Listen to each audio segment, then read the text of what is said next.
Welcome back, guys, and welcome to stage 2 of our Falcons offseason as we head into free agency. If you followed along throughout the season, you know that the cap has been a serious issue to the point where we couldn't even offer contracts to our pending free agents. And as the season has ended, nothing has really changed on that front. We have virtually no money to work with, and despite the salaries page saying that we have around $6 million in cap, whenever I go to offer players contracts, even offering a $650K contract still puts us in negative cap space. So the first task at hand is going to be to try and remedy some of that as best we can, and that's going to start with a few roster moves, starting with the release of defensive end Allen Bailey. This comes with a $1.5 million cap penalty, but saves $4.5 million, and there's very little value lost here in terms of the player. Next up, we also released tight end Luke Stalker, and this move came with a $750K cap penalty and a $2.6 million savings, and similar to Bailey, there's very little lost here in terms of our roster. And then one final move is going to be placing center Alex Mack on the trade block.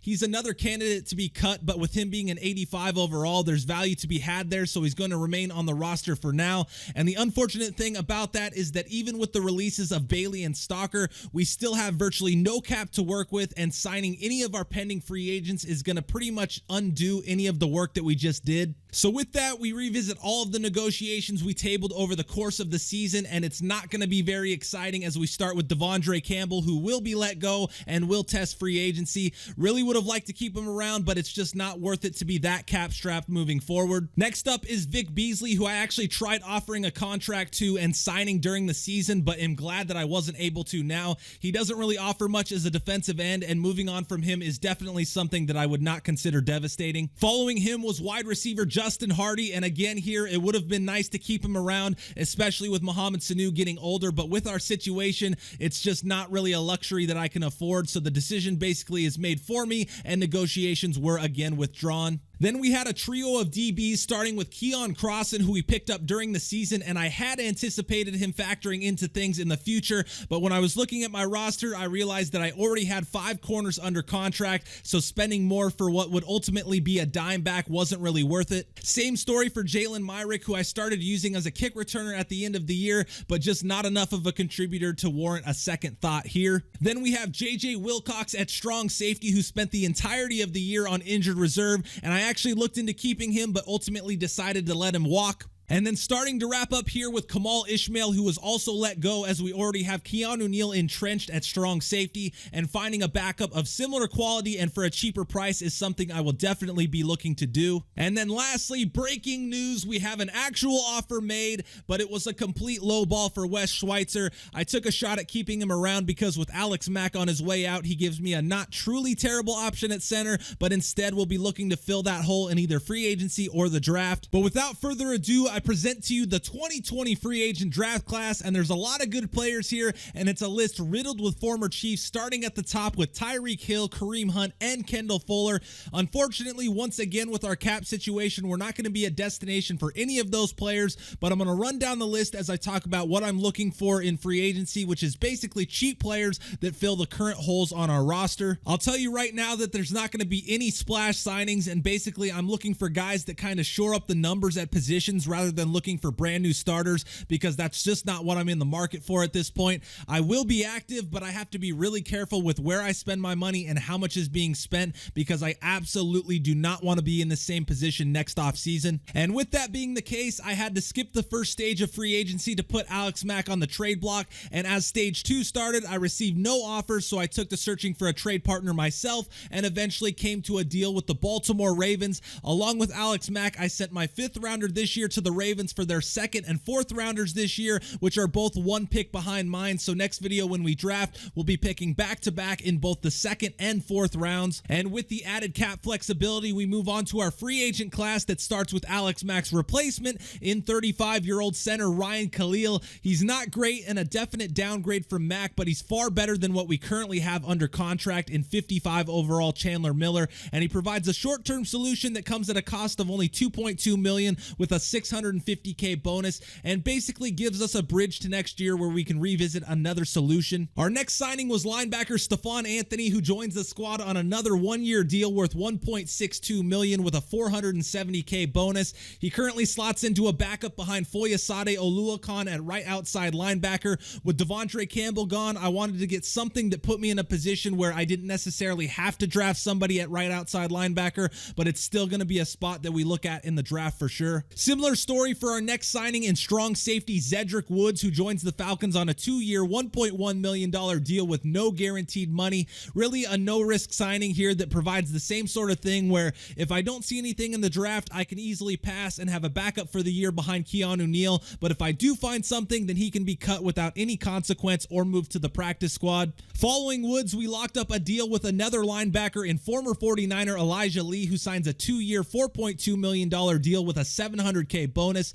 Outside of the Khalil signing, this is the move with the potential for the most impact, as Lee is a 67 overall and now joins Duke Riley, who is in the final year of his contract at left outside linebacker and could even possibly compete for a starting role. Next up is an old friend who returns for another year on a 1-year, $2.88 million deal with just over a $1 million bonus, and that's defensive end Adrian Claiborne. He led our team in sacks last year and has regressed significantly from a 77 to a 73, but he provides some depth behind Tack McKinley, and as we all saw last season, could have a role as an interior pass rusher as well. And then our last signing of free agency was tight end Austin Traylor, who joins the team on a 2-year, $2.9 million deal with a $600K bonus. Another short-term signing here that fills a need at backup tight end. Traylor is a blocking tight end, which fits what we'll need out of that number 2 tight end spot, which will primarily be used in running formations and very rarely as a receiver. So as I said, that was my last signing, but now I'll take you around the league and show you where some of the top free agents ended up, as well as who some of the more active teams were. And we're going to start here with the Bills,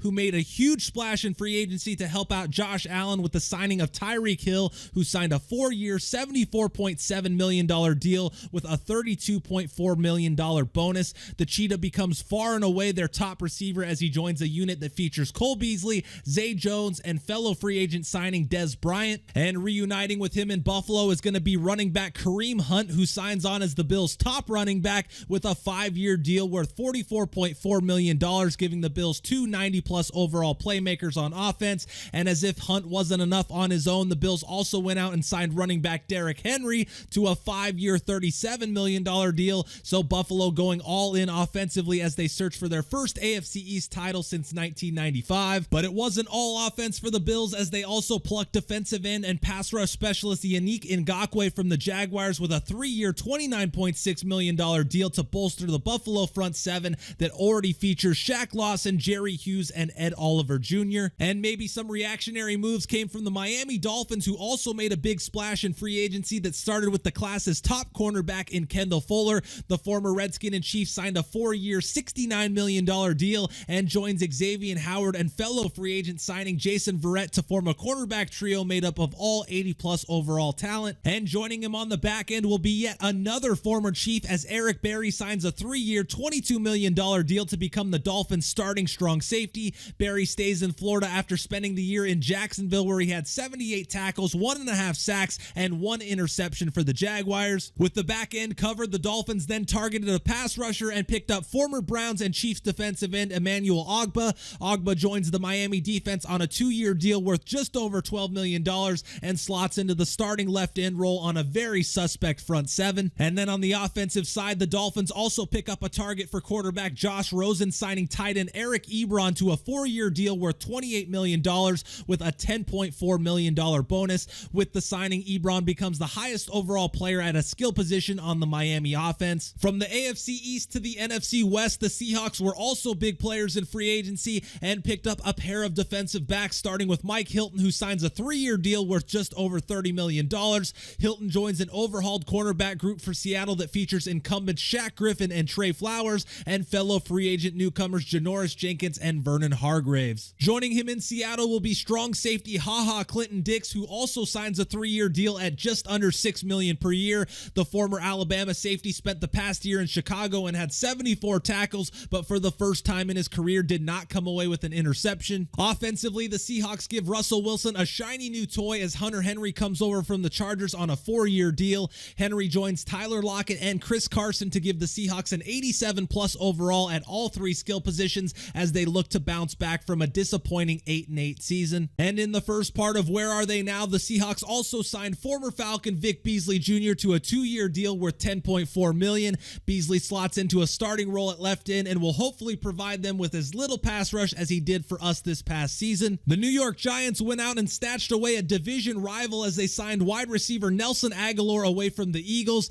Agholor joins the Giants on a 4-year deal and gives potential new starting quarterback Blake Bortles another 80+ overall receiver alongside Golden Tate and Sterling Shepard. Staying in the NFC East, the Redskins added the best lineman available as they signed Cody Whitehair away from the Bears. The 83 overall guard joins Washington on a 2-year deal and immediately slots into a starting role on the left side of the line alongside left tackle Trent Williams. The Ravens had the NFL's best record last season and signed Myles Jack to their defense on a 5-year deal worth just under $43 million. The former Jaguar will be front and center for a defense that ranked 4th overall in 2019. And standing by his side in that Ravens 3-4 will be fellow free agent signing Balake Martinez, who comes over from Green Bay on a 4-year deal of his own. Jack and Martinez provide a significant upgrade over last year's starting inside duo of Patrick Owasso and Kenny Young. In Denver, Joe Flacco is out and Teddy Bridgewater is in as the Broncos starting quarterback. Bridgewater comes over from New Orleans on a budget deal of $13.8 million over 3 years with a bonus just under $6 million as Denver continues to search for some sort of answer at quarterback. The Patriots add running back and Super Bowl MVP Jordan Howard as the Eagles lose another player following their Super Bowl win. Howard joins New England on a 4-year, $17.8 million deal in what seems like a questionable move for both sides as Howard joins a running back crew that already includes James White and Sonny Michel. After winning the NFC West, the Cardinals pick up a new target for Rookie of the Year Kyler Murray as they sign Josh Gordon to a 3-year, $26.3 million deal. Gordon immediately becomes Murray's top target at wide receiver, as well as becoming the elder statesman in a group that features 4 other receivers 24 years old or younger. The Chargers targeted beef in free agency, and that started with the signing of Austin Blythe, who stays in Los Angeles, coming over from the Rams on a 3-year deal worth just under $27 million with an $8.25 million bonus as the Chargers look to provide either Tyrod Taylor or Case Keenum with time to throw. Joining him on the right side of the line will be DeMar Dotson, who signs a 1-year, $9.29 million deal with a bonus of just over $4 million.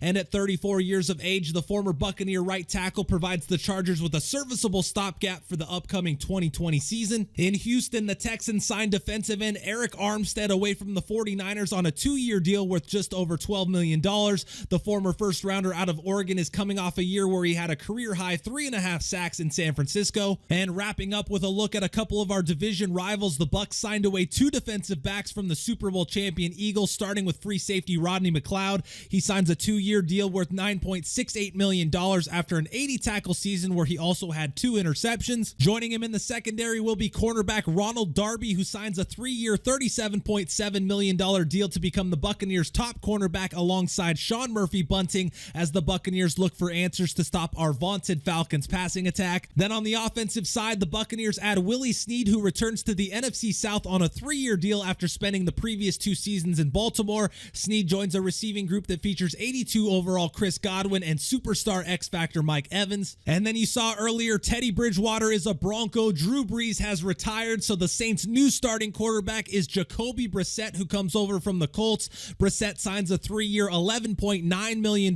deal and is far and away the top guy in a quarterback room that also features Davis Webb and Luke Falk. And then wrapping up with one last old friend and now rival, Devondre Campbell moves on from our team and signs with our most bitter rival in the Saints. Kind of a questionable move as the Saints already have Demario Davis at right outside linebacker, but looking at their roster, one of them will probably move over to that left side. But that's going to do it here, guys. Let me know what you thought of this format for free agency and what you liked or didn't like about it, as well as what you would have liked to see more of or maybe didn't really care about. I try to keep things interesting, but I know a bunch of talk about a fictional Madden world isn't going to be for everybody.